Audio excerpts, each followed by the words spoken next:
Philippine Showbiz Update tayo guys. Ito ang mainit na balita ngayon na kumakalat sa social media. Robin Padilla, hindi raw tunay na ama sa dalawang anak ni Mariel Rodriguez. Nang dahil sa balitang ito, hindi maiwasang pagkakaguluhan ng mga netizen, lalong-lalo na sa mga taong matagal nang nakasubaybay sa mag-couple na ito. Nitong nakaraang linggo lang ay nag-viral ang isyu na ito, balitang hindi ka pani-paniwala dahil sa mga nakikita ng mga tao ay perfect couple at masayang pamilya ang mga ito. Ano kaya ang totoo sa balitang ito? Nababanggit dito na si Maria Isabela Padilla at Maria Gabriela Padilla ay hindi anak ni Robin Padilla. Sino kaya ang ama ng dalawa? Yan ang tanong ng mga netizen na nakarinig sa isyong ito. Opinyon naman ng ibang tao, hindi kaya sinisiraan lamang si Robin Padilla para hindi manalo sa eleksyon na darating.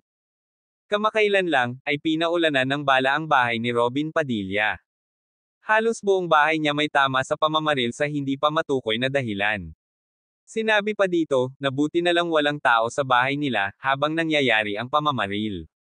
Dagdag pa sa isyo, nahiwalay na raw ang mag-asawa, ngunit hindi pa ito kinumpirma ng dalawa.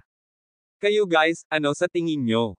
Totoo ba ang isyu na ibinabato sa kanila? Kung ano sa tingin nyo, comment down below para malaman natin kung ano ang opinyon ninyo.